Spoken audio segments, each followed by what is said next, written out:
And then Amos found a place on Nostrand Avenue off of Sterling, and he came by and he gave me a key, gave a couple of brothers keys. He said, this is our thing, you know? And we started something called BINAH Yakad, you know? And when we were doing quite well, we kept our Shabbats and everything, and I ran into Prince Yaakov at the motorcycle club one afternoon, like on a Sunday afternoon, and he saw me in there to a smile. Said, hey Chief, we need you back, man. We got young people coming through and they need a strong teacher like you. I said, them days are gone, Prince. I'm not coming back, you know? And that was the last time I saw him alive. Wow. A couple years later, you know, they tried to keep it going, Chief Simeon and them, you know, but he just went back to Chicago. And he sent me a message again by Chief Simeon. He said, you want to try again, Chief? Because he's asking for you. I said, tell him, I said, it was a good thought. But it's never happened. Too many things have happened to me there. Right. You know, and after that, yeah, we stayed there. We went from Nostrand up to St. John's. That's what off of Nostrand, you see, right? You know, and then a lot of, well, still over there on Nostrand near Sterling. That's when more Mishael was with y'all, right? Mm-hmm. See, something happened then. You see, Amos, he was turning hundreds of thousands of dollars. You see, this was a whole nother level of understanding now. I mean, there was big money. And Morey Mishael had an apartment upstairs over where we were keeping Shabbat. And the money was being stashed there. And we ain't nobody using no banks. Right. Right? We all had our own miseries, our own demons that drove us, you know. Mine was as soon as I came down off the beamer one time. You see, that's when that drug came heavy into America. It came into right where we were. Impacted everybody. Yeah, you see, and you know, it did, boy, you know. So I came off the beamer. I had given a rousing lesson. I had never even touched this stuff. A little weed, that's all I could do. I came down. You were already in your 30s? Yeah, I had never touched it. I'd smoked some weed one time. I was so paranoid, I thought I was walking next to myself. I said, shit, this stuff is too much, man. I took 2 deep drags one time and left the camp. I got down to Utica and Eastern Parkway. I sat on the bench for like 2 hours trying to figure out why people were walking down into that hole in the ground. What? No. And after about 2 hours, I realized, oh, that's the subway. I better go home. You know, the demons are, you know, you let that force takes the God thought out of you. Right. But what I saw was, I was done for a while. I said, I don't want to be bothered with organized religion. I'm done. I took Princess Rivka down to Beit Shalom. They loved her. I left her there. She would go to Shabbat teaching. I'd be home watching television, smoking weed, and drinking beer. And then one day, somebody told me, you know, Prince of Boy around the corner teaching on Shabbat in Lincoln Terrace. I said, yeah. I said, I'll walk around there one time. I walked around there and he saw me and said, hey, I see Chief Naftali is here. We'll have a few words from him. And that's how I got involved with CHOKMAH. CHOKMAH was about to be born there, you know, but I was still all involved with this addictive personality of mine. And I got really, really, really sick. I ran into Chief Simeon on St. John's Place one afternoon. By this time, you know, there's no more camp. Everything is, you know, gone. You know, and I've left St. John's and I don't want to be bothered no more. She's going to Beit Shalom. And I borrowed a couple of dollars from Simeon, and he looked at me and shook his head. And he called me on the phone the next day, and I told Rivka, tell him I'm not here. And she told him that. And the following day she was at work, and he called, and I picked up the phone. He said, oh, you're not sick enough to lie about it today, huh? He said, let me tell you something, Chief. I saw how you looked. You're sick. He said, if you die, people will never get to hear what God put in you to tell them. You hear me? You got to do what I did. Take nothing. Take nothing anymore. You hear me? I said, yeah, I hear you. And he hung up. And I started crawling to the bathroom. And somewhere in the middle of the living room, I just dropped. And I said, oh God, please take my sin from me. And I started to promise something. I said, I ain't promising nothing. Just take it from me.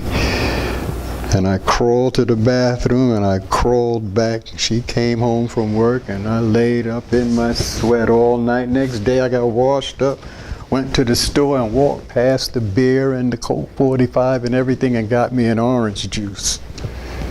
That was in in April 1994. And I went through withdrawal until June 29th, the day before my birthday. The day before my birthday, I went to the hospital. But every week there was a different part that hurt. My head hurt for like 7 or 8 days, and then my throat. And then the chest, then the lower back. Detox. And I stayed out there. I went to see Chief Elazar. I called him from the window. He came downstairs and I told him what I was going through, and he gave me a half gallon of herbs. He said, drink this stuff. I take that much every day. And I took it home and blood started coming out of my jaw, right? There was like a place where my gum opened up where there was no tooth. Right. And thick blood came in my mouth every time I lay down, so I had to sit up for like a week.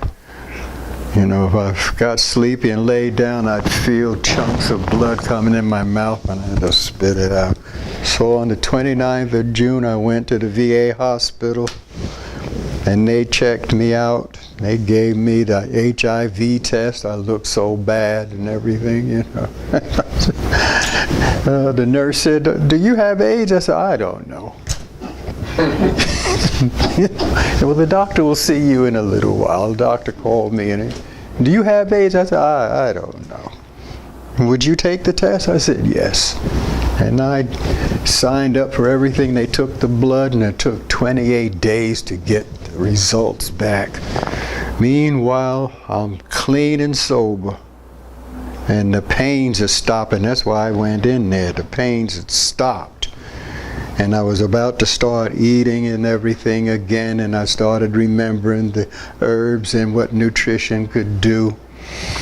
And Rivka started pulling on me, looking all sexy and everything, and I ain't touching this woman till I know what that thing is. And I went back on the appointed time, and they sat me in a room, and this tough-looking social worker walked in, a female, and she glared at me.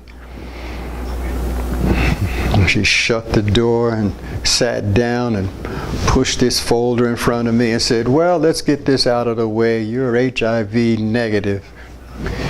You don't have AIDS, but I want you to tell me right now.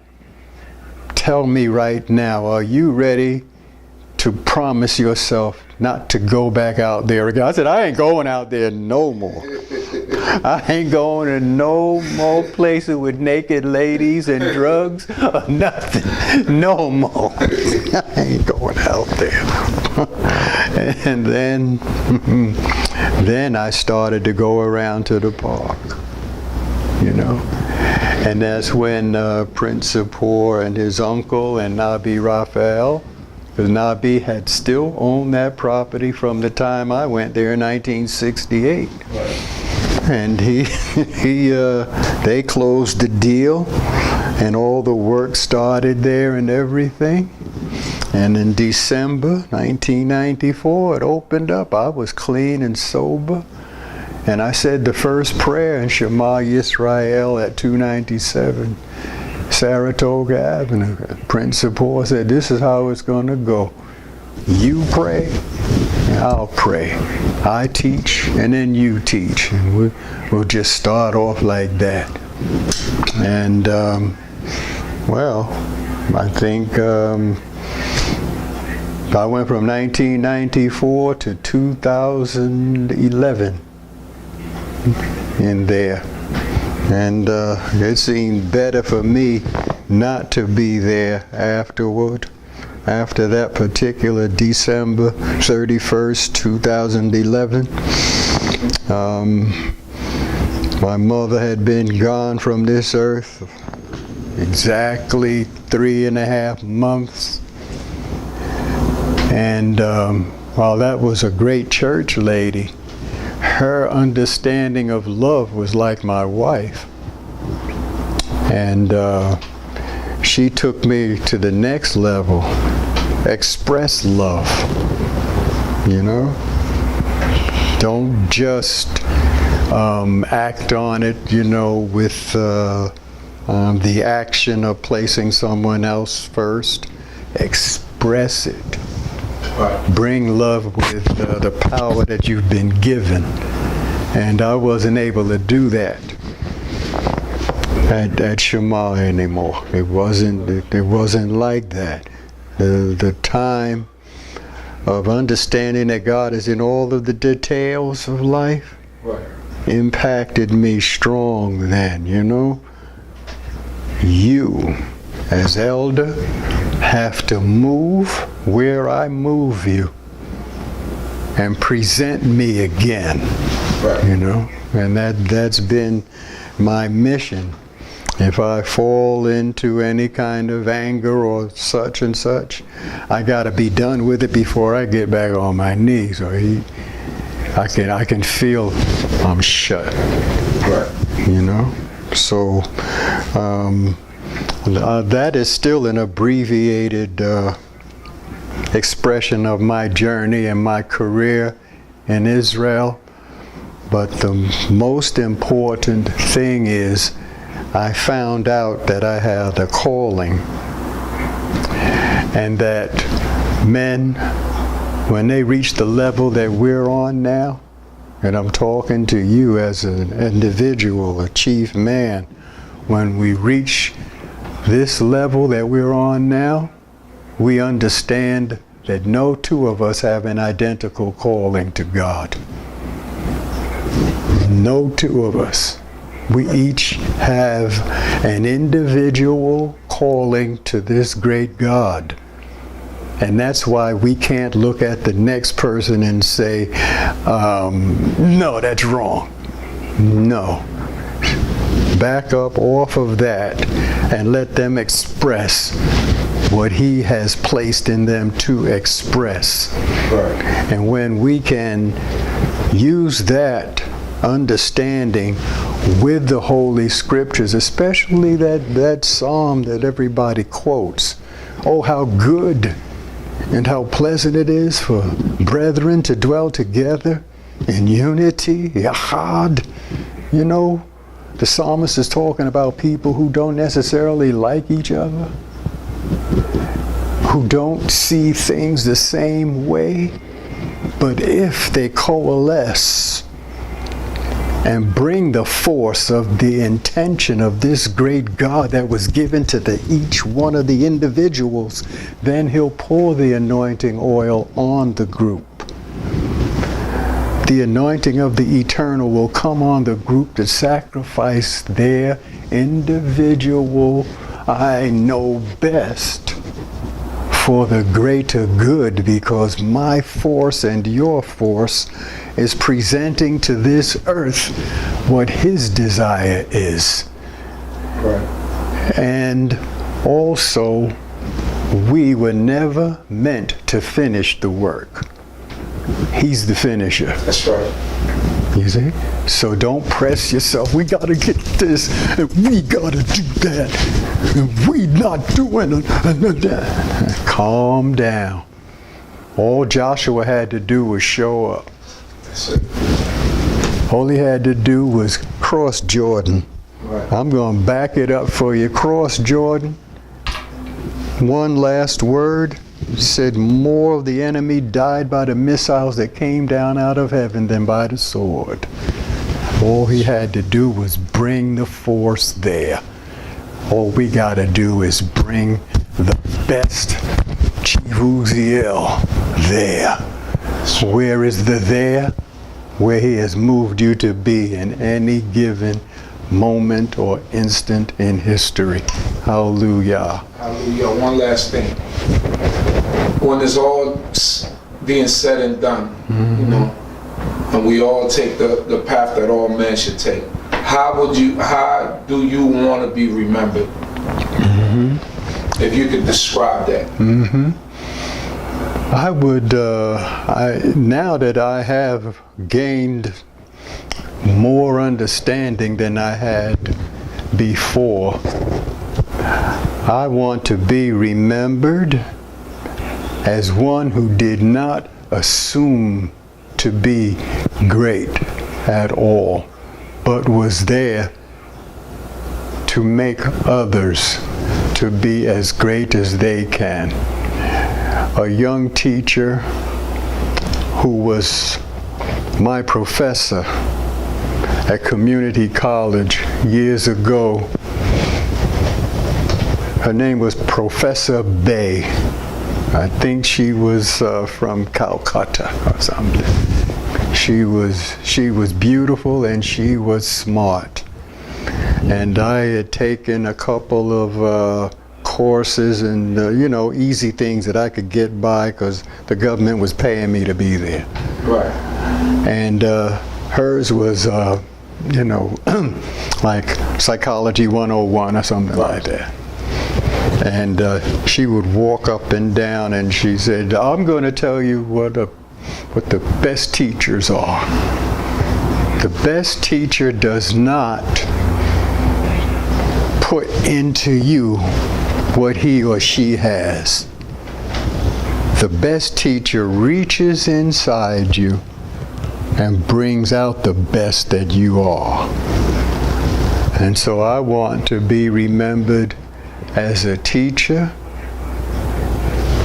who was able to show people who I had an influence with how to find the best that they could be and utilize it in this earth. Like, well, Chief Naftali isn't here anymore, but he made me see how to be the best servant of the God who gave me life that I could be. You know, that's going all the way back to Chief Counsel said, you got to be a teacher. So I do not want to be one who ever thought he was great, but one who wanted to bring the best out of people that they could possibly be. Hallelujah. Hallelujah. Torah bachi. Amen. Amen. Torah. And God bless you for helping me through this. Hallelujah.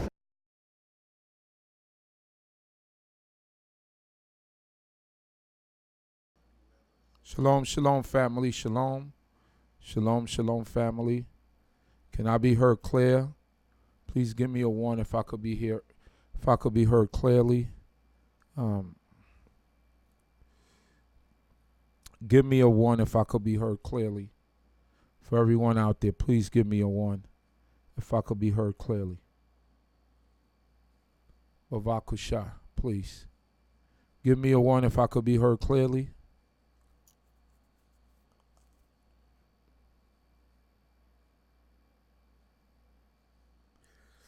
Please give me a one if I could be heard clearly. Everyone out there, please give me a one if I could be heard clearly. Just everybody, please, collectively give me a one if I could be heard clearly. Shalom, shalom, shalom to everyone out there. Hallelujah. Great. I just want to make sure that I could be heard clearly before we try to do the 4K thing. It wasn't coming out that great, but I'm here. I could not come on tonight as much as I didn't want to, but I had to because obviously, first and foremost, I want to give glory to the God of Abraham, Isaac, and Jacob, the God of our fathers. To him and him alone is all glory due. We almost say hallelujah, giving glory to this great King for our lives, food, clothing, and shelter, knowledge, wisdom, and understanding. And tonight is and from when I heard the news, September 4th, you know, it was and you know, when I heard the news on September 4th, it was, to be honest, and just in case everyone doesn't know or anyone that's listening, one of the very good teachers, one of the great teachers in our generation, even Chief of Chiefs, Chief Naphtali, Naftali had passed away with he had a battle with cancer, and I think I could share that because, as you could see in the interview that I played, Chief of Chiefs was an open book. He was a person that laid it all on the line. He didn't have any inhibitions about, you know, or try to be something that he wasn't. He was always straight up, uncut, and told you things in a manner where you could understand them, but he also kept it real, as we said, you know, as we say. And we could see that in the interview where he spoke about his demons, his battle with drugs and alcoholism. You know, it saddens me because I knew the man since I was 13 years old. And he was always there, like he told the story when he came to the park and I jumped up and I said, I'll read. And I became his reader. That's how I started out. You know, reading for Chief of Chiefs and learning how to get his flow and learning how to, the way that he taught, because the people think that a reader is just a reader and he comes up and reads for you.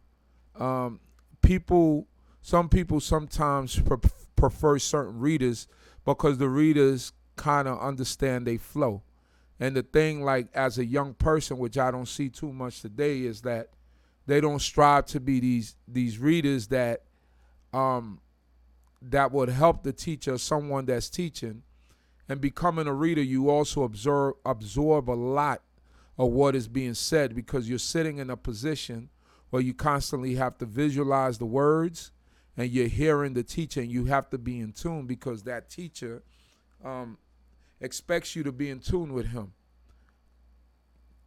So I learned a lot from Chief by sitting next to him reading, sitting in front of him reading. You know, there were so many key phrases that he coined, you know. when he speaks about his wife. He called his rib, Princess Rivka. And right now everything flees me. But you know, when he spoke, when he speaks about the Most High God, the way he always expressed himself with his hands, a lot of time when he would, and because I would have conversations with him, or he would tell me certain things, and he said, you know, a lot of times people think that I'm just, when I'm teaching at the beginning, that I'm trying to take up so much time. He said, but in reality, I still get the jitters. I'm still nervous. So the way that I try to break that ice is by speaking to everyone in the audience and giving everyone a blessing and calling out this one and that one to where he could feel comfortable. That's why he would sit there and he would crack a little bit of jokes and speak about this one and that one. And people sometimes misunderstood that, but I understood why he did it. Chief to me was, as a teacher, he was not always like he wasn't like to me or for me. When I sat down and I read for him, a lot of the things that he said, I would have to take it back home and listen to it again. He was that type of teacher. He wasn't like the firebrand, like, you know, a lot of us have that style, that firebrand, but he was more of that laid back. If you're not attentive, you might miss it, but if you take it home and listen to it again, you're going to get all the jewels then. And I'm really, you know, from that I learned a lot.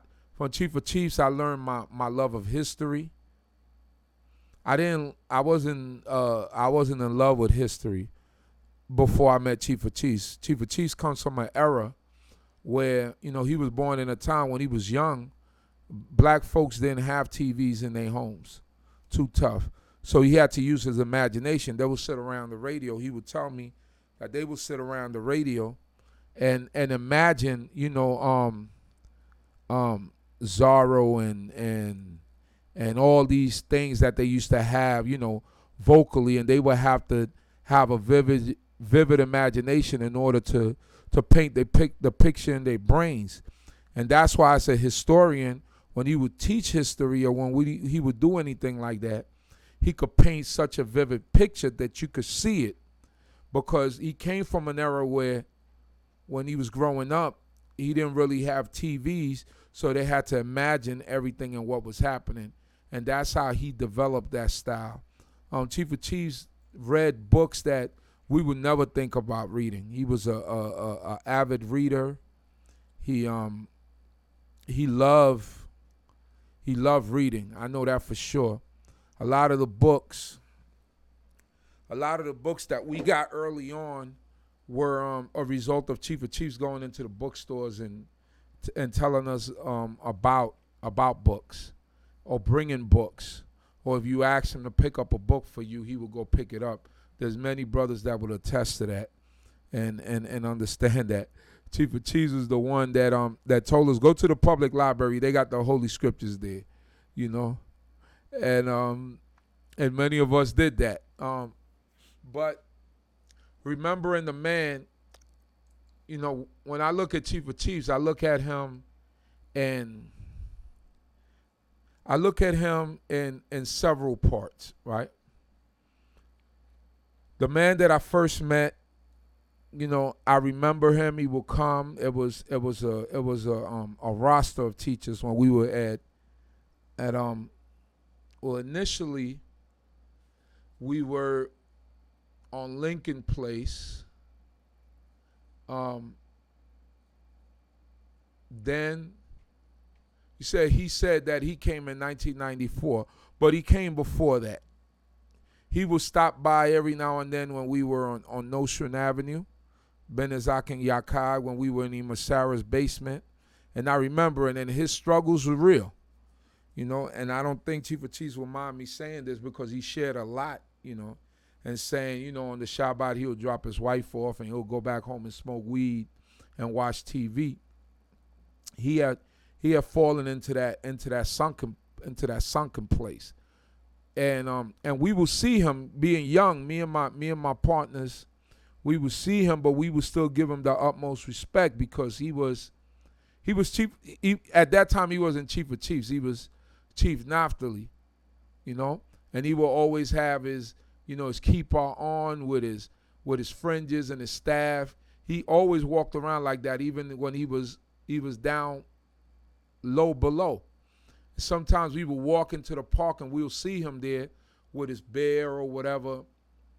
And we'll just, you know, we'll say shalom. We'll speak to him for a second because we always had the respect. We didn't look at him like, oh, he's an old wino, or he's a, you know, we never had that we never had that disdain or look down at him like that. He would sometimes, you know, just keeping it real, he would come Shabbat, he'd be fired up. And but I say all that to say this, and that's why I say I look at Chief of Chiefs in different stages, because like he told the thing, when he gave it up, when he turned his back on it, the Most High God, and if it wasn't for Chief Simeon telling him,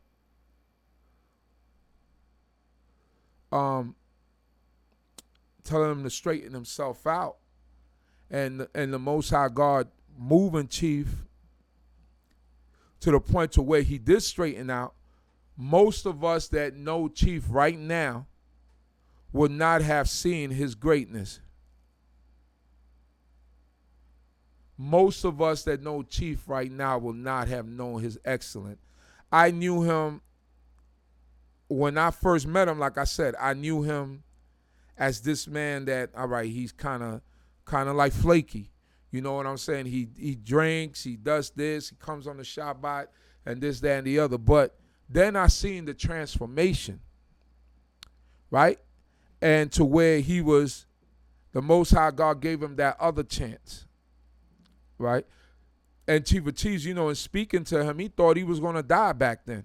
He thought he was going to die almost 30 years ago, right? But the Most High God gave him that chance, and he gave him life again. And when he got that opportunity, he took it and he ran with it.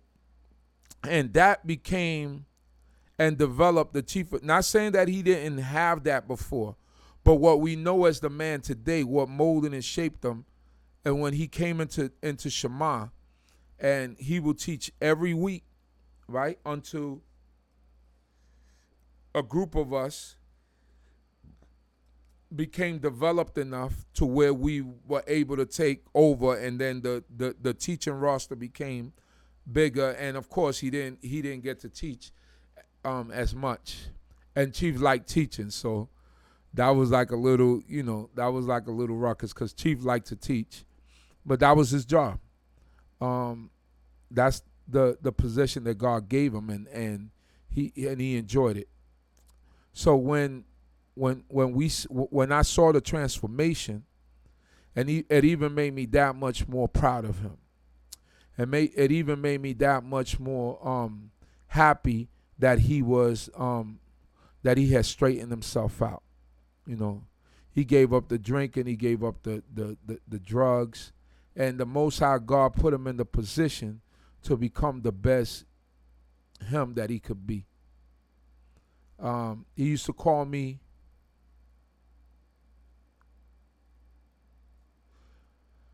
he always used to call me his heartbeat, right? He would be like, you know, my heartbeat. Whenever he would go through his introductions, he was like, my heartbeat, my heartbeat.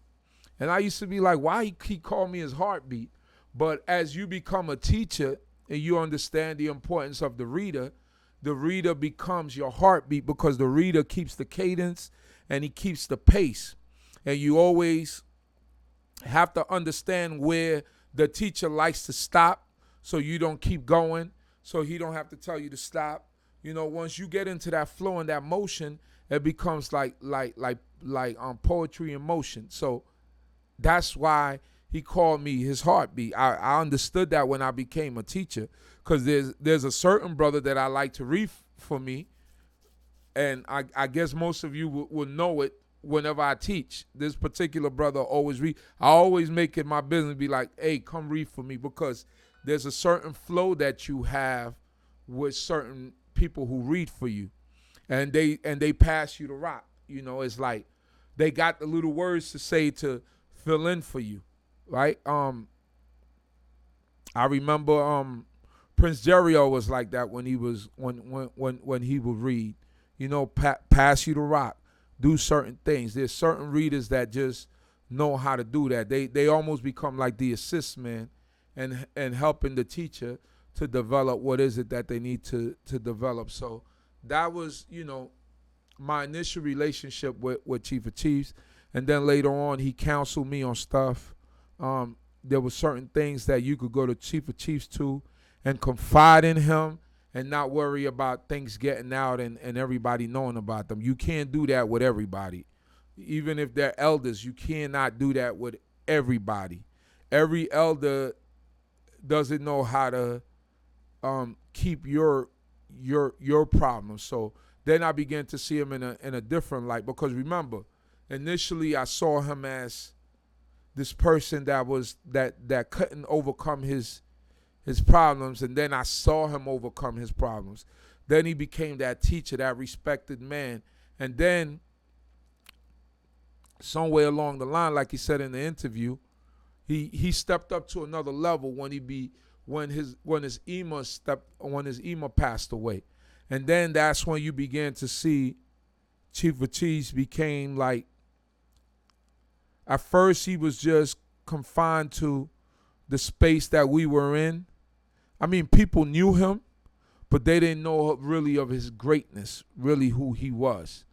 And then once, as like the Most High God moved him, shifted him, and said, all right, this is your last leg here.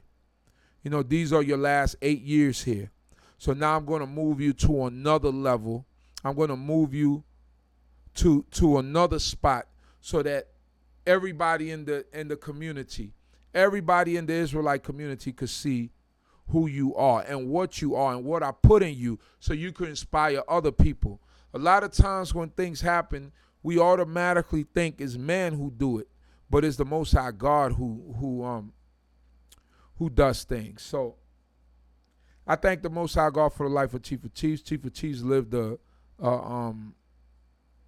know, he, believe you me, and understanding and knowing him, he really felt blessed. You know what I mean? Because he thought that he was going to die young. And the Most High God blessed him with many years. And he was a man who served God, and he loved God, and he loved his wife, you know. You know, his rib, Princess Rivka. You know what I'm saying? And she's going through not a little, but she's going through some through some sickness right now, and we pray for her. We pray that the Most High God be with her. But yeah, Chief was a man of great understanding, man, a man that you could go to, down to earth. I would call Chief and just talk to him. Sometimes I would vent to Chief. And one thing that Chief taught me, that sometimes you still work on. Chief taught me about anger, you know. And he was like, he would say things like, never go to sleep carrying that anger, because anger kills. You know, Chief was that type of person. And Chief would get angry. He would have his angry moments, but he learned how to control his anger.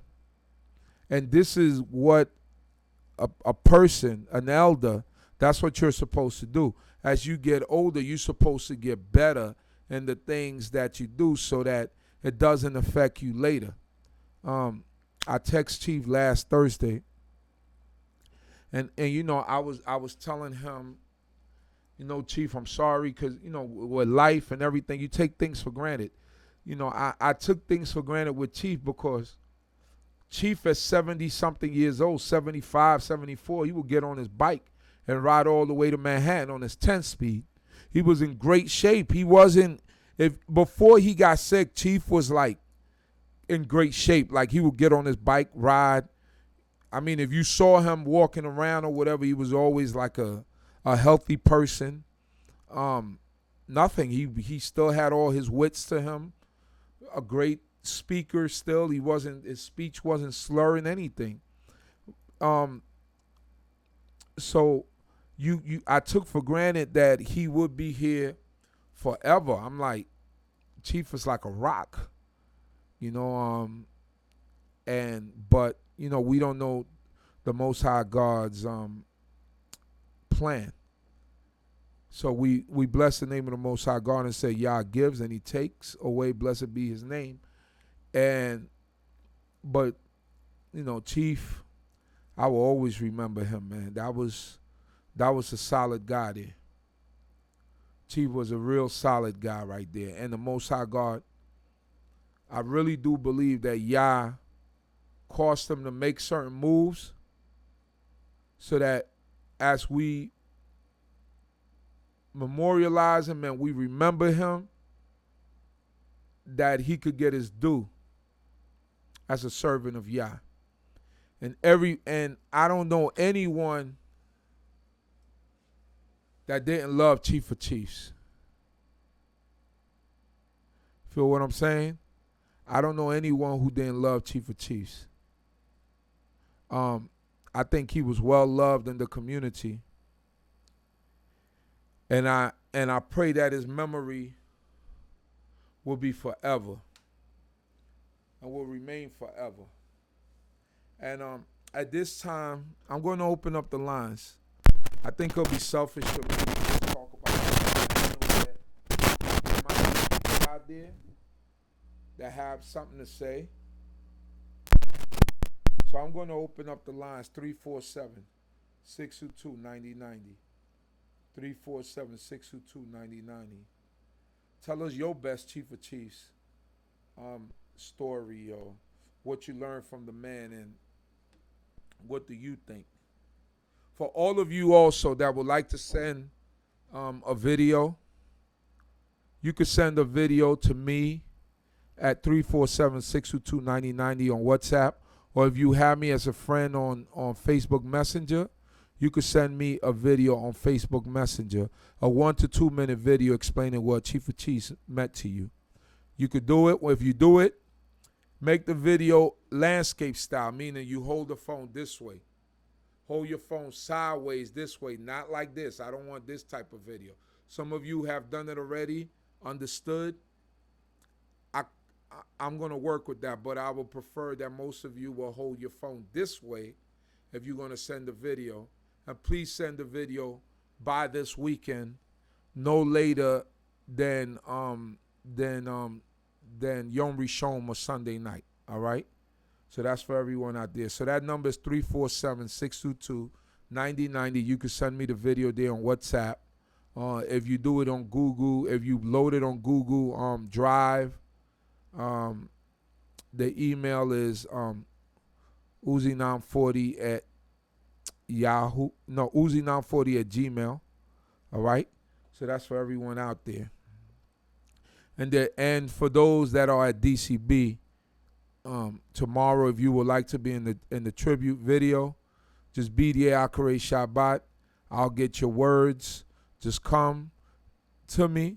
I'm going to set up somewhere and just ask people to come and speak about the great man and ask that the Most High God be with him. That was my guy right there. That was my teacher. There we go. Ima Havaret.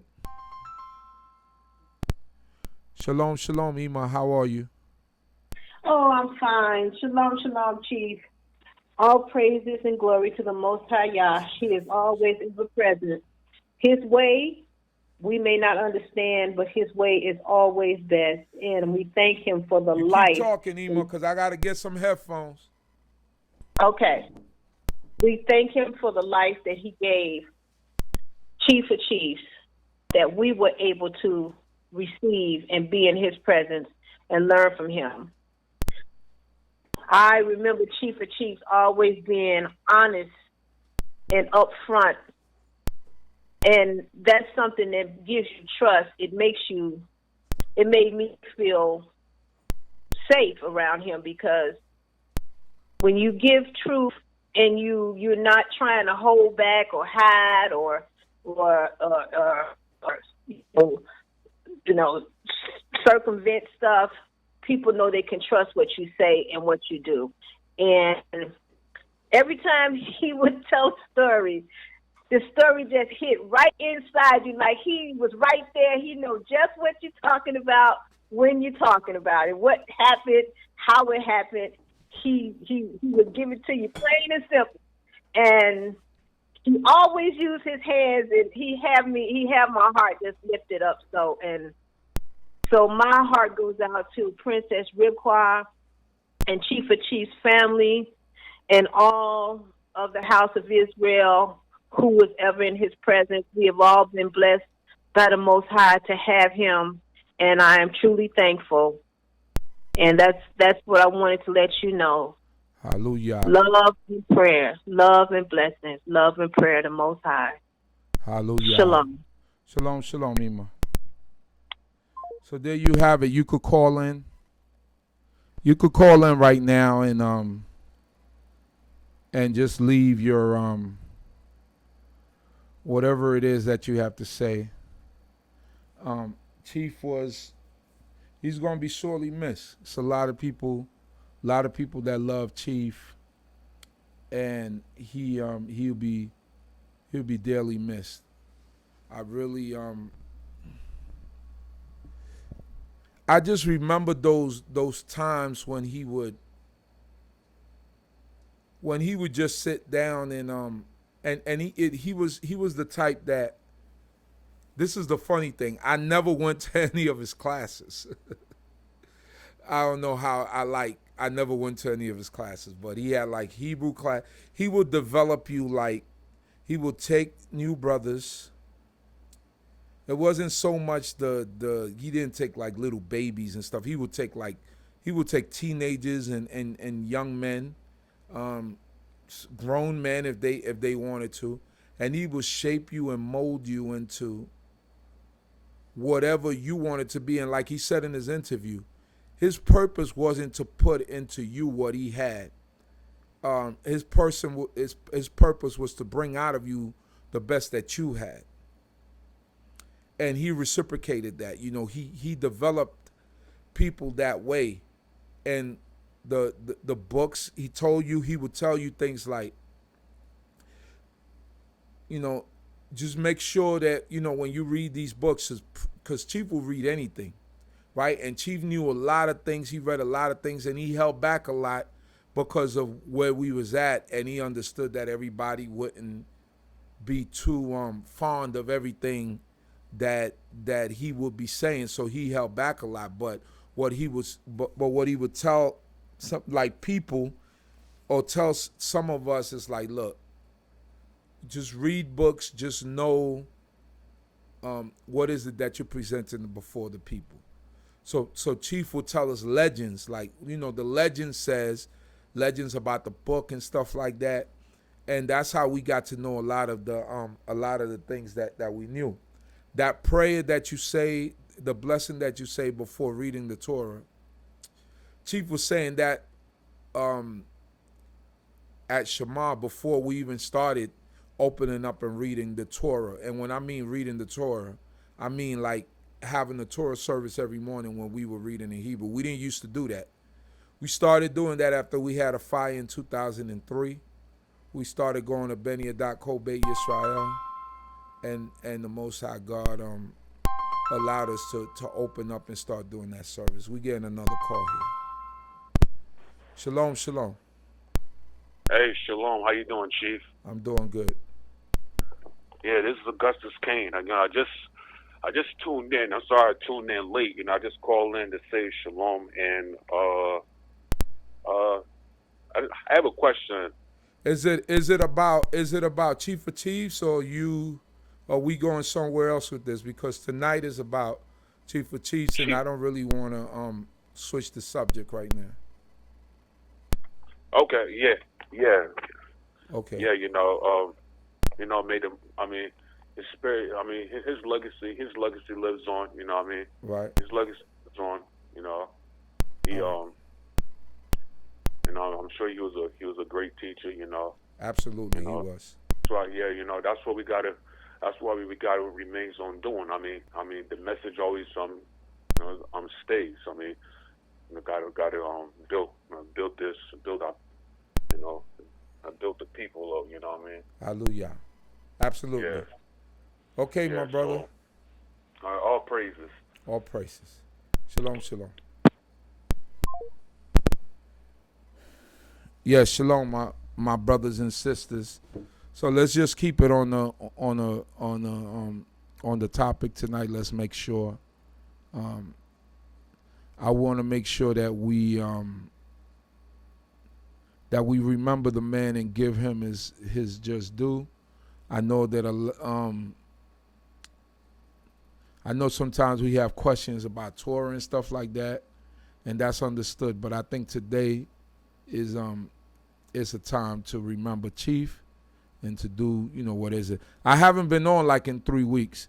And I'm in a way, Chief had been battling this cancer, I believe, like for a year and a half, maybe 2 years. I could be wrong. Maybe the boy Matt could correct me and tell me exactly how long he'd been fighting it with herbs. And what the herbs did is it basically didn't allow it to spread, but I think he had some complications with lymph nodes being swollen, and that's from the white blood cells fighting the disease, and then he had kind of like problems with breathing, and I think ultimately that's what the complications of everything is ultimately what took him out. But I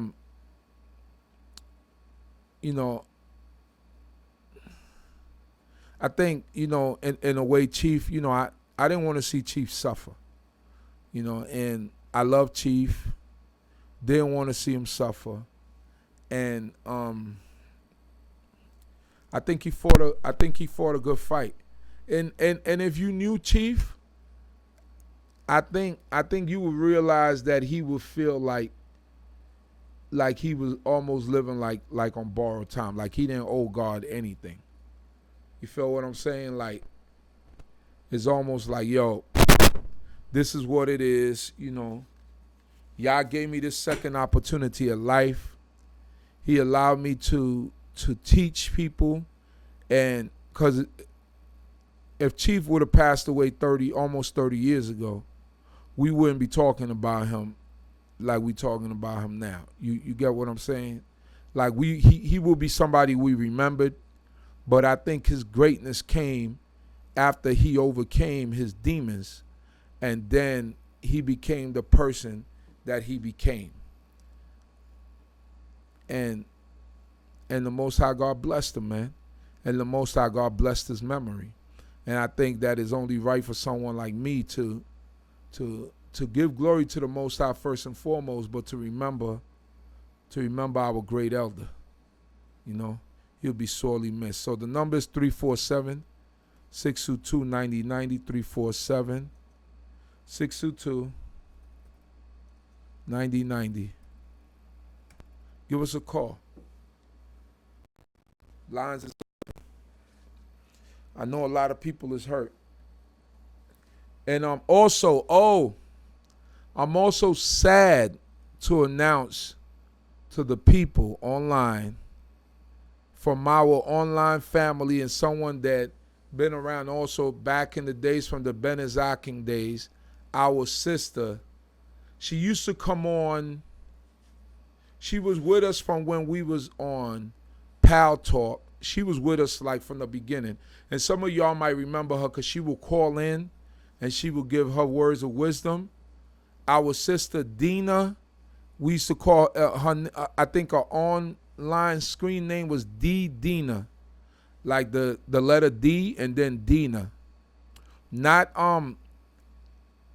the Dina that we know, Kyan's mother.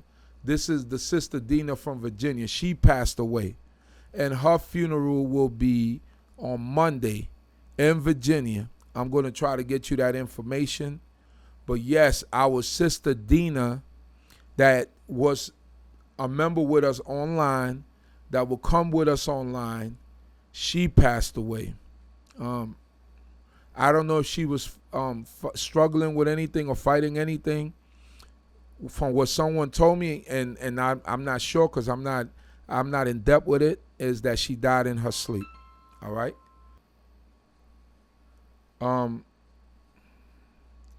So we thank the Creator of heaven and earth, and we give glory unto His name, and we pray that the Most High God be with him, with the memory of Chief of Chiefs, and that the Most High God will continue to bless him.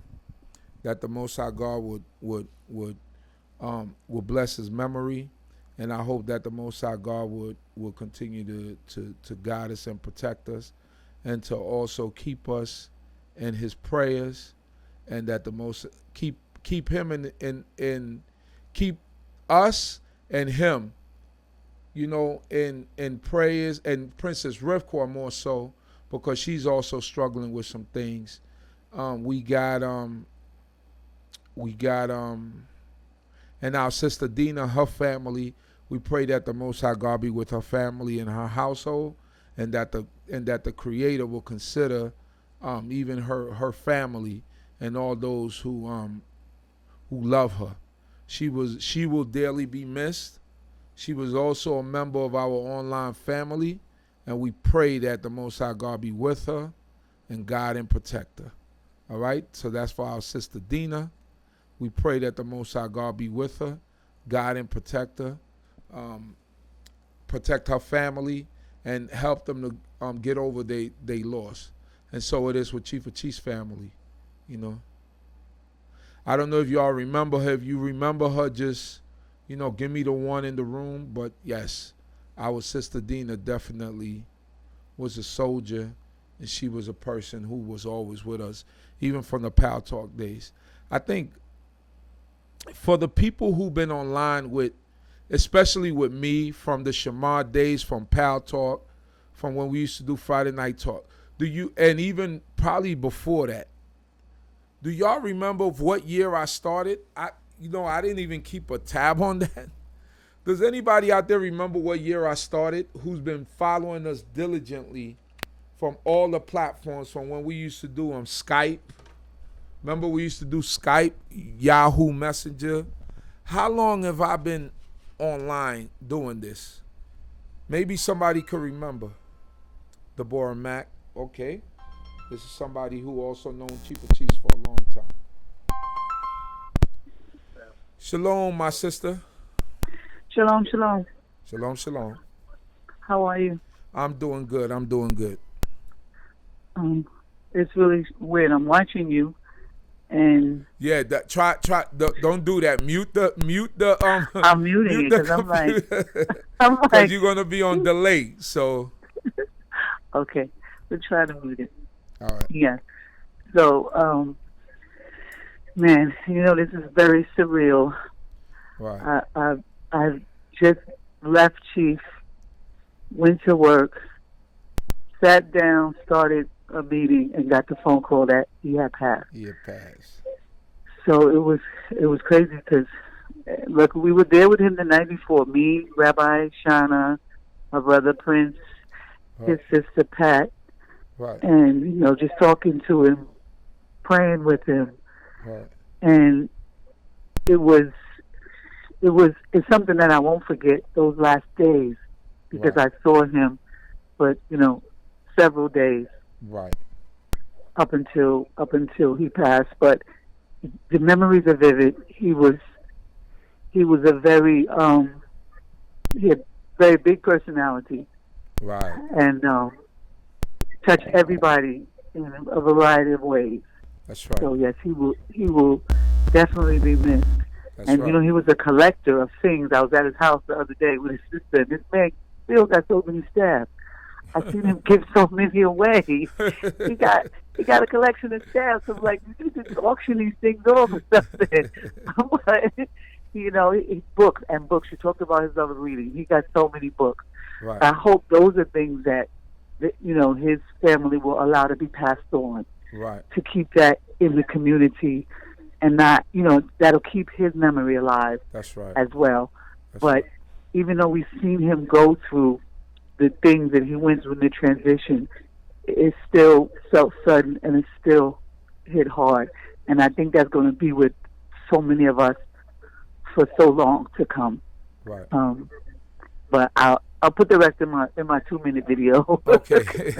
I can't say anymore right now. That's but, right. but thanks to you for affording this opportunity and doing those interviews and things that you do to keep the words of these great people in the minds of everyone. And you know what? In and you know what, sis? Thank you and all the people, Shana, Rabbi Baruch, Prince Jeriel, who were there with Chief all the way till the end, and helped to make his transition comfortable, because I'm sure that meant a lot to him, that someone was there with him. Chief was that type. He didn't want a lot of people around him. I mean, he had his ways too. He didn't want a lot of people around him to see him in that condition. But I'm sure that at the end he was he probably knew that people loved him, and that sometimes is more important than anything else. So I thank you for being there, and I know the work that you've put in and all the things that you've been doing, running around, trying to get things in order.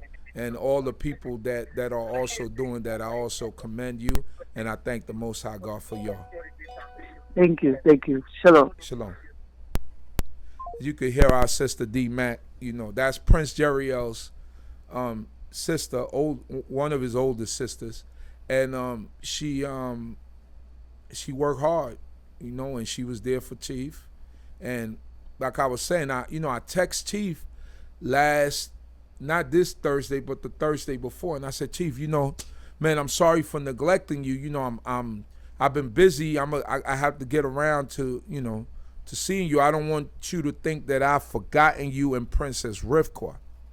And I love you, and like you taught me, nothing is impossible for the Most High God. I'm trying to give him encouragement, because that's what Chief would do. He will give you encouragement no matter what you was going through in life. I never seen Chief down you, right? Like if you were down, he wouldn't just pour it on. He would try to lift you up, and he responded back, like he texted me back, because at this point he couldn't communicate verbally because the thing had taken hold of his vocal cords. So he was like, he texted me back and he said, love you, Chief.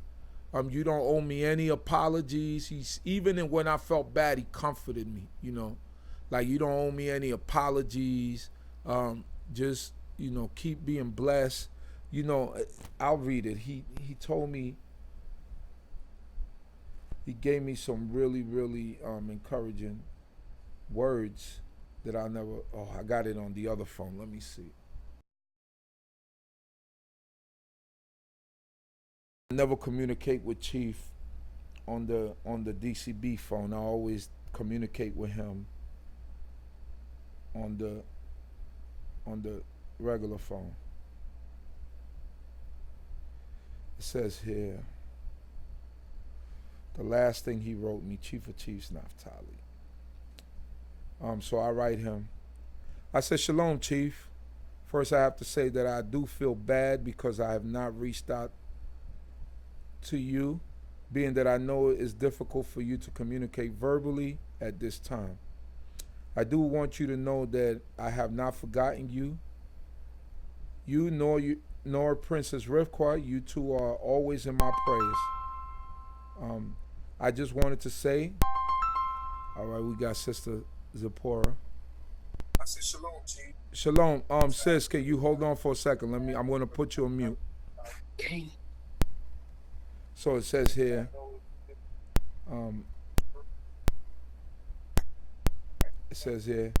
I do want you to know that I have not forgotten about you, nor Princess Rivka. You two are always in my prayers.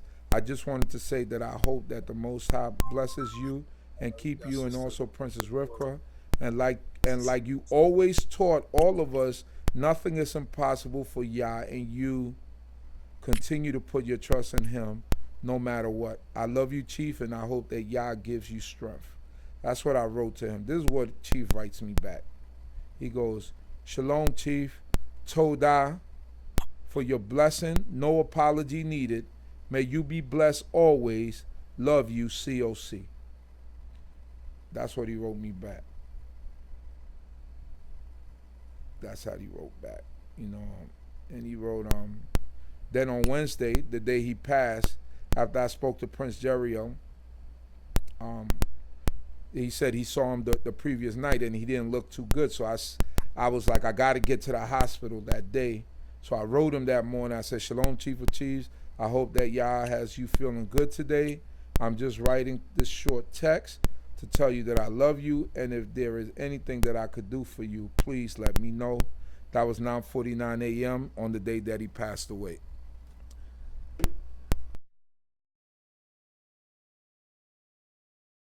You can, how do you say? You cannot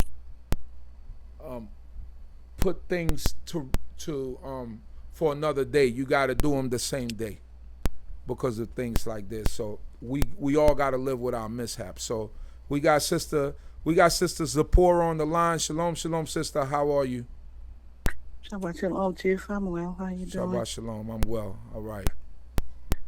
I just wanted to say, I don't have the words to express how I feel about Chief of Chief, but I sent you the information about Akoti Dina. Okay. About her funeral and everything. I texted to you. Okay. I will read it as soon as you get off the phone, okay? Okay. Also, I wanted to say, she came on the sister prayer line on Shishi, last Shishi. Mm-hmm. She came and she asked if she could do the tefillah. Right. And because we haven't heard from her in a long time. And then she came and I was so grateful she did the tefillah. Right. And it was just so great to hear her, Oh, and she came last week on the prayer line? Came last Shishi. She came on the prayer line. She did the tefillah. And then last Shabbat, she was also on the prayer line. Right. Yeah, so it was a blessing to hear her one last time. So, does anybody know if she was sick or if it was just sudden death? Like, does anybody know what happened? It was just sudden, from what I know, from what I heard, because she sounded great. She was upbeat. She was really, and I asked her about her email. I asked her, if she was okay, because we didn't see her in Charlotte. So I asked her about that. Because she came up to our Unity Shabbat that we had in June. I believe I saw her. She was with her son, because she came up to me. And, I never thought once to take a picture with her or anything. And that's one of the things that I miss out on, because I'm always behind the camera, so I never get a chance to be in the picture. I'm never in the picture. The only times I'm in the picture is when my son is taking the picture. But other than that, I'm always taking the picture, and I'm never in the picture because I'm taking the picture. So I guess I got to change that narrative a little. So I'm going to read this out. Yeah. Okay. I'm going to read this out.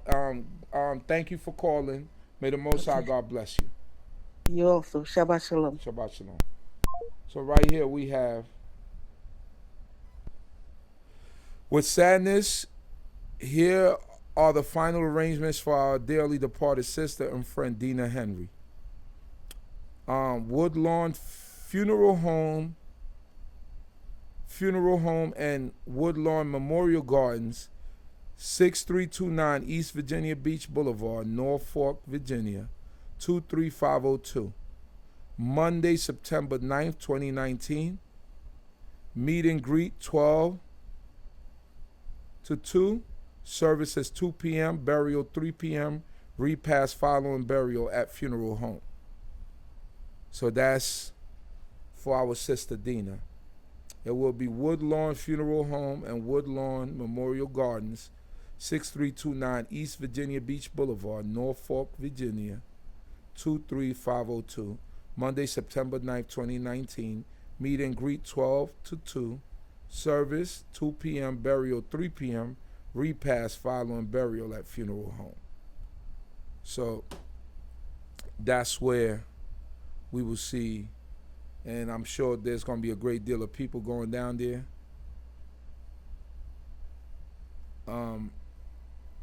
And that's what's going on. So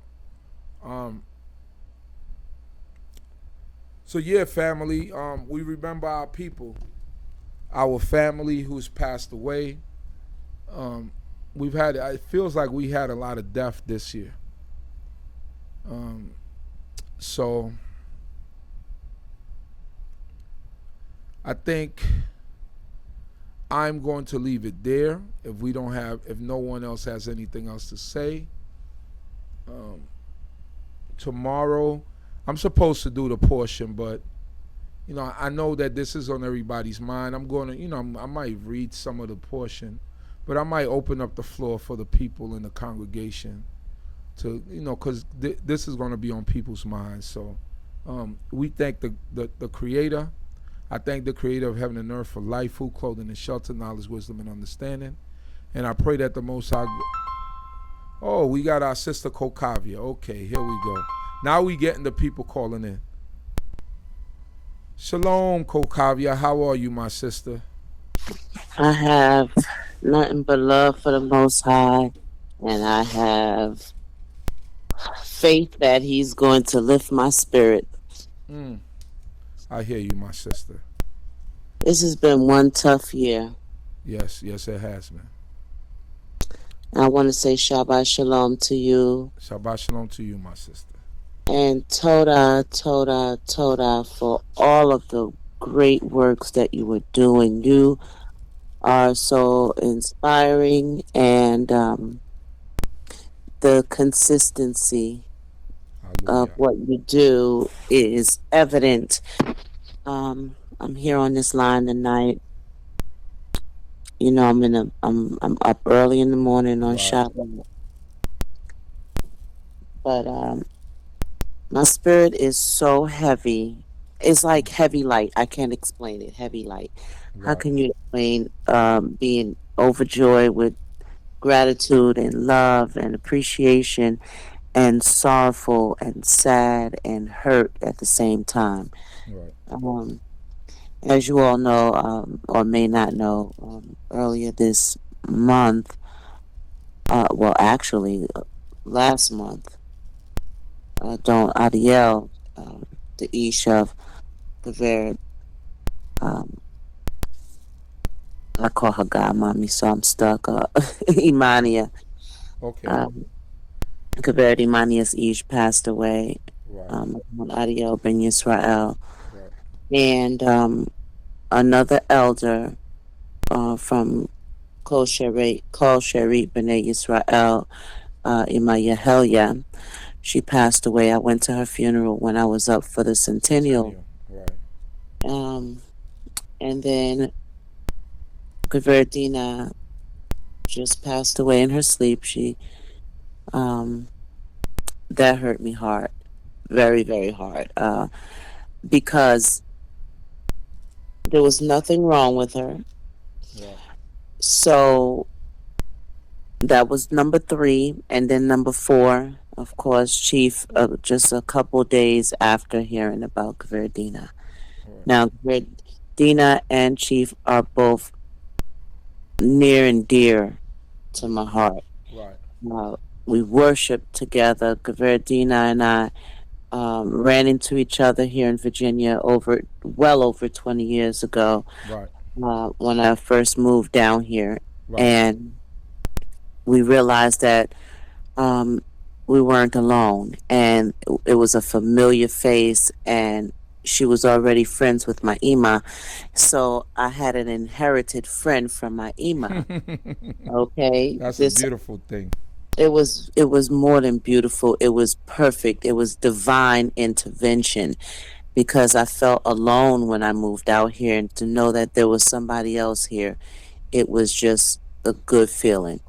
So the years passed and our relationship grew more and more, but the beauty about it is that we uh, brought what we learned from the teachings of Cohen Levy and Cohen Mikael, and we went to Quahal and heard the teachings of Mori Hoshea, and we learned under Mori Mishael and Mori Yohanatan. Right. You ran into him out here in Virginia as well. So I ran into them too, and it was the best thing that could have happened for me, because once again, I'm not alone. Mm-hmm. But we grew a bond in a way where we worship together now. Now is an official thing, Right. the Hebrew family of Virginia. We come together, and she had this property that she purchased outside of her own home. She was going to rent property in the less fortunate areas Right. of Norfolk. And of course, she was a teacher. She had retired, and she purchased this property and in hopes to rent it out to someone who needed it. And before she could rent it, she realized that the Hebrew family needed a place to worship. So she opened up that home Wow. that was supposed to be a home for us to worship there. And even in her own home, opened up her own home for us to worship when we didn't have a building. So she was very intricate. She knew my Aunt Bernice. She knew my family personally. She's been in my home. We broke bread. Wiped tears, hugged each other. She was here for my husband when his mother passed. Over the years, we've seen each other grow. She's watched my children grow. So when I tell you the passing of Dina, It's it like was losing an aunt. Yeah, like a sister, like a Right. close, like I said, an inherited friend that turned into a great friend of my own. Right. When my Ima wasn't around, we had friend interactions. Right.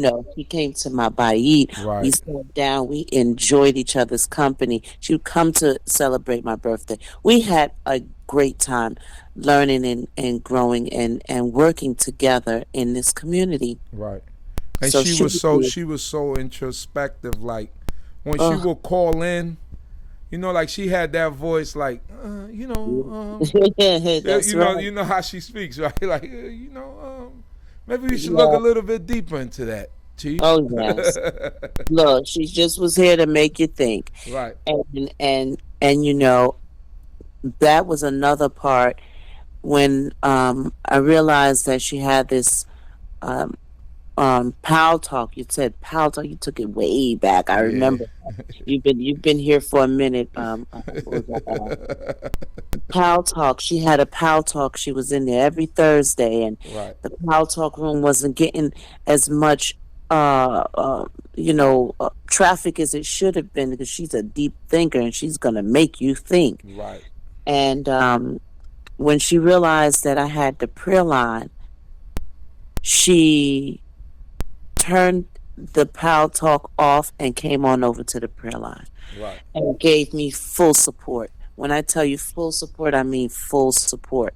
And so you may not have heard her every week, but she was there. And even like I heard Gavera Support say, even up until the Shabbat before she passed, she was on that line. And then she came in on that Shani. I'm Right. there Monday through Friday. I'm there on this prayer line 6 days a week, Right. Monday through Friday with the sisters. And before we even go to work every morning, we're praying on the behalf of the nation. I'm talking to elders and building with them and learning and getting wisdom and sharing Psalms and Proverbs and going over the Torah portion. And, she was a teacher. So when she retired, from time to time, she would come on that line in the morning. Right. And she said, I can sleep now. So it's 6:30. That's pretty early. I don't have to go anywhere. So I love you if I'm coming up here this early. But that sister was an intricate part of my life and the community. And her and Naya, they did their open expression forum, and she made it possible for people to come and speak freely and open up their hearts and their minds and network. And She was part of so many different things. She even was a part of the One Nation Calendar Coalition for a while as well. She was a member. So when I tell you she was trying to make Yisrael be put on the map, you cannot for one moment stop, just not acknowledge what she has done. And she was a quiet warrior for a while, but Most High put something on that spirit, and she couldn't be but so quiet when she had a word from the Creator. So I just want to highlight a little bit of that, and I'm really working hard to try to facilitate a repass for Dina, as you have her information. I was asked to put something together, that little masterpiece of mine that you're reading off of. There is a small repass after the funeral at the funeral home, but her son really wanted to have a all jam out session, a praise session. So we're working on gathering up, trying to get a head count for who would be here in Virginia on Monday, so that we can have a repass at the temple and really give it up and praise the Creator, bring the roof down with some drums or what have you. That's the whole goal. So if you all would please inbox me on Facebook, or you can email me cocavia@gmail.com. COCAV like Victor YAH@gmail.com if you intend or on attending the funeral or the repast. Cocavia, I'll ask you to put it in the chat room so that everybody could see it. Type it in when you get a chance. Whatever information, and in our chat room right here on YouTube. We have a Oh, all right. So I don't see that. Just go on the stream, and right underneath the stream you should have a the chat where everybody is chatting. So I'll look for it. Yeah, look for it. Just put the information in there. Or if anybody who got her information, just type it in. Yeah, whoever got Cocavia's information, just type it in. Contact her. Everybody that's in that area that could make it needs to make it, because she was one of the sisters that helped to build this platform and helped to be here with us every week. So she will dearly be missed. Our prayers go out to her family, and we hope and pray that the Most High God be with the Hebrew family of Virginia down there. And her Ima, she is when you saw Dina, you saw her with her Ima. They were like inseparable. Oh my goodness. And so I feel for her. Please keep her and of course her sons in prayer. And this is the sad part for me, because I lost two of my friends. Right. I know how close you were with Chief of Chiefs also. Chief of Chiefs. I love the fact that you were very raw with his story, because he was very raw with his story. I watched his transition as well. Right. The transformation, I should call it. Right. Because it wasn't a transition. He transformed himself. Right. The epitome for those of us young people, and I call myself young because I'm under the age of 50 still. Right. So I still feel almost like one of the children. I hang out with a lot of old people. The elders are my best friends. Right. And, so I find myself being in a lot of heartbreak, but I also find myself being in a good space in my head, in my mind, in my heart, because listening to these elders, pull an elder up, sit down in front of them and listen. Right. Listen with your whole heart, because you're going to need what they're saying one day. You're going to need every word. Linger on the word. Wait for the next thing they have to say. Because when I tell you it will help your transformation in your journey. It will help you not to have to suffer as much We don't have no time to press the reset button. We can't keep putting it on the next generation. Right. We have to learn the lesson. So we have to securely pass the baton from one generation to the next. And Chief passed that baton to me securely. He took time with me. He spoke to me. He interacted. He taught me on a level where he became my friend.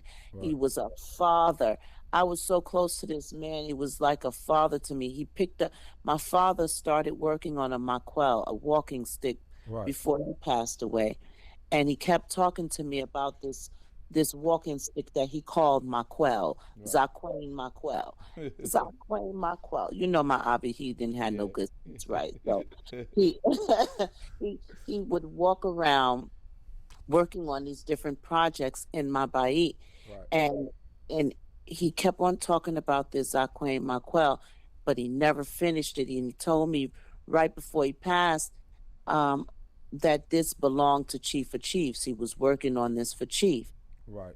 Now, I wasn't that close with Chief then. Right. Before my Abba passed, I wasn't that close with him. My son did not even know who he was until Unity Shabbat, all white in North Carolina. But he had a dream about this man. Oh, wow. And when he saw him, he said, Amy, that's the man I was dreaming about. Oh, wow.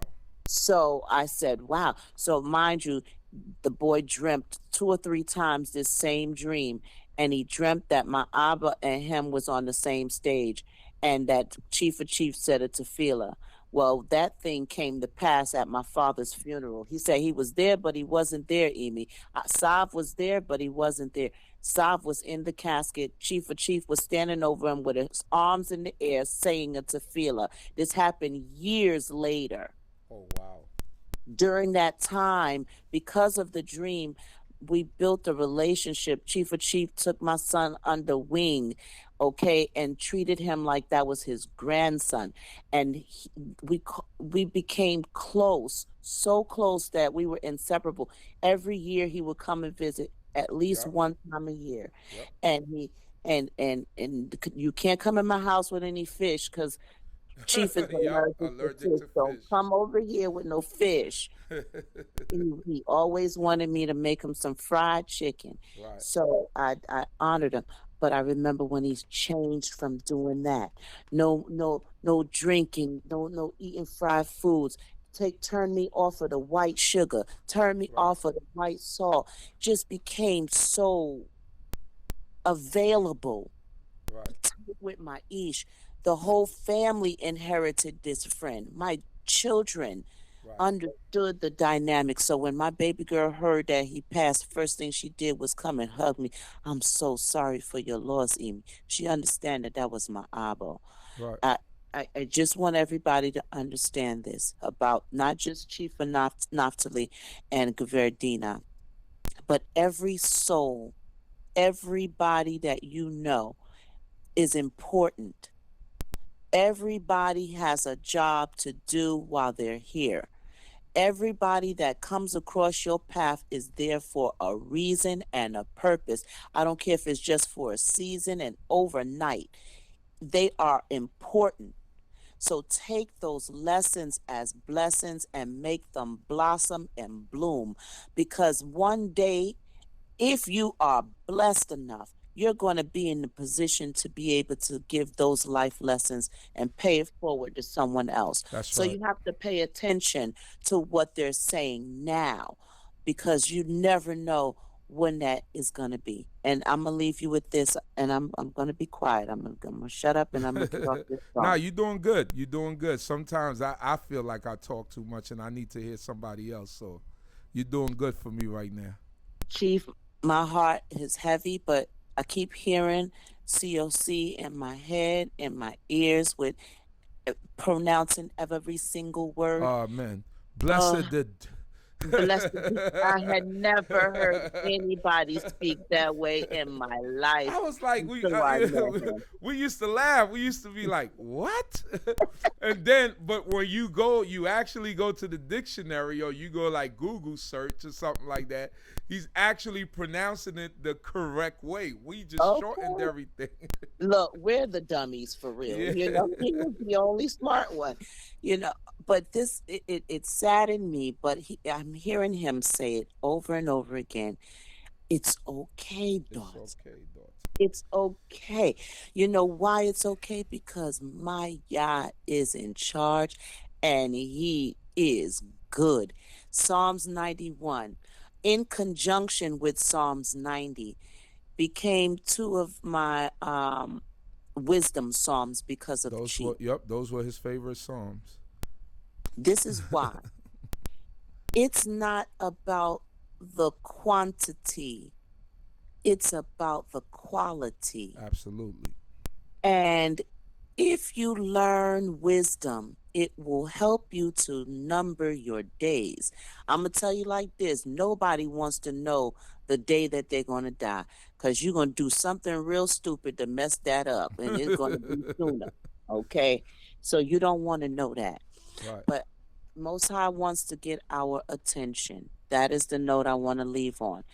Anytime he is calling them home like that, and in different ways and for different reasons and in the same season, it's time for Israel to pay attention. So I don't know if you all are paying attention. Absolutely. You don't have to be sick and dying. You don't have to be fading in your strength. You don't have to be, oh, you walked away from the Most High. You could be doing this law, but you're just not wholehearted. You can be walking around, talking, feeling good, doing good, and the Creator take you tomorrow. That's right. You can go in your sleep. You can go in a bomb. It does not matter to the Creator. When he wants the attention of those that he wants here, he's going to do it however he wants to do it. And we have to pay attention. He's getting our attention because he's taking some key players. Somebody said he's taking them out and there's nobody to replace them. I beg to differ. I'm here. You're here. We're here. There are many of us here to replace them. Right. Just stand up and take the bull by the horn, right, and stop playing games and pay attention to the lessons so you don't have to keep repeating the class, because the Most High is not playing. The time is drawing near, and when the righteous get removed from the earth, it's not them we got to worry about, it's us. So get it together, Yisrael. Hallelujah. Now, before it's too late. Something, and are you hearing him? Right. He's not crying. He is telling you something. Do you hear him? What are you doing with your time? Right. Toda for the time. Once again, Chief. Hey, Kokavia, can you give them your prayer line information for those who are on right now so that they could join you in the mornings? Okay. I will be on in the morning if it be the will of the Creator. And 7:30 a.m. Eastern Standard Time. We meet and greet for about 30 minutes. I try to give all of the people that like to yawn and flip over and drink Maya some time. So we meet and greet. But by 8 o'clock, usually, SAR's giving me the signal for us to get started. And we start out with prayer, and then psalm service and a couple of other segments that's set up. But the phone number is 857-232-0155.